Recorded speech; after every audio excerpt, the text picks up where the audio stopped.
ওয়ালাইকুম ওয়ালাইকুম আসসালাম।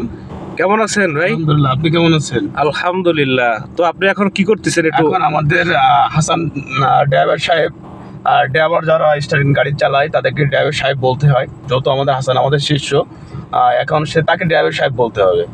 কারণ এখানে জিনিসটা আমরা ওস্তাদ, তারা জুনিয়রে আসছে, তারাও ওস্তাদ হবে। এখন আমাদের হাসান সাহেবের এখন যে নতুন যেগুলো একটা ম্যানুয়াল গাড়ি চালাতে গেলে কি কি করা লাগে, হাসান সাহেব হয়তো কিছুদিন কয়দিন চালাইছেন আপনি?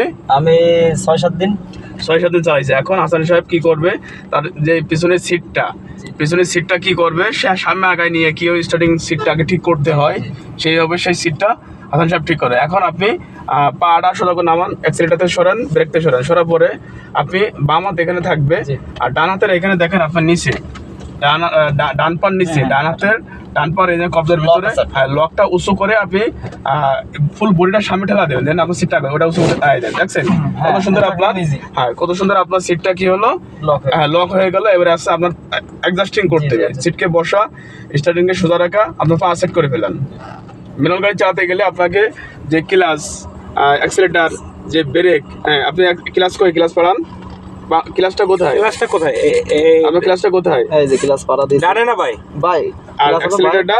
আর অ্যাক্সেলেটর ডাইনে আর মাঝখানে হলো ব্রেক। আচ্ছা, আপনি যে এখানে যে ক্লাস আর ব্রেক আর অ্যাক্সিলেটর আপনি যে ধরতেছেন, আপনি বাম পা খালি পায়ে করতেছেন কিসের জন্য?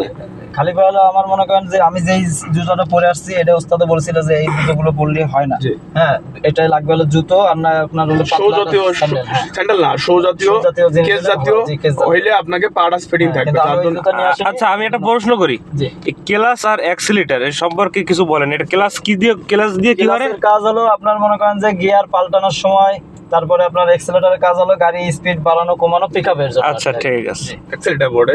আচ্ছা, আর ব্রেকটার কাজ কি? আর ব্রেকের কাজ গাড়ি যখন থামাইতে হবে বা স্লো করতে হবে রানিং এ, তখন ব্রেক আছে। আচ্ছা, এইটা কি জিনিস? এইটা আর এটা হলো হ্যান্ড ব্রেক।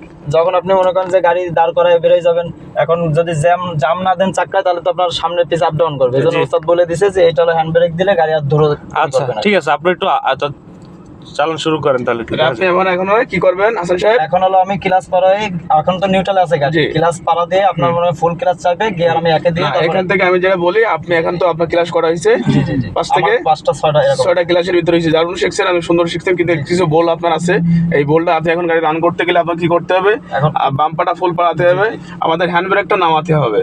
বুঝতে পারছেন? আমাদের হ্যান্ড ব্রেকটা কি করতে হবে, এটা চাপ দিয়ে নামাতে হবে। নামাই কি করতে হবে, এর আমরা বাম্পা ফুল পাড়া ধরে আমরা 1 নম্বরে চলে গেলাম। 1 নম্বর চলে যেয়ে আমরা কি করবো, ডান পাড়া অ্যাক্সিলেটর কি করবো, হালকা দেবো, আর বাম্পাটা আস্তে আস্তে ছাড়েন, আপনি রান করেন। আমাদের হাসান সাহেব এখন কিন্তু অলরেডি রান করতেছে, আমরা ডানে যাব, তাহলে আমাদের কি করতে হবে, ডানে বাই খেয়াল করতে হবে, আর সুন্দরভাবে আমরা আস্তে আস্তে এবার কোথায় যাবো, বামের রাস্তায়। এই তো সুন্দরভাবে আস্তে আস্তে বামে ঢোকান। এই কিভাবে স্টার্টিং করে সে ঘোরায়, কত সুন্দরভাবে শান্তভাবে ঘোরাচ্ছে। আর আমাদের হাসান সাহেব খুব ভালো ছেলে, ফার্স্ট তো নামাজ কালাম পড়ে। আচ্ছা, মাশাআল্লাহ, দাঁড়িয়েও আছে, ছেলেটা খুব।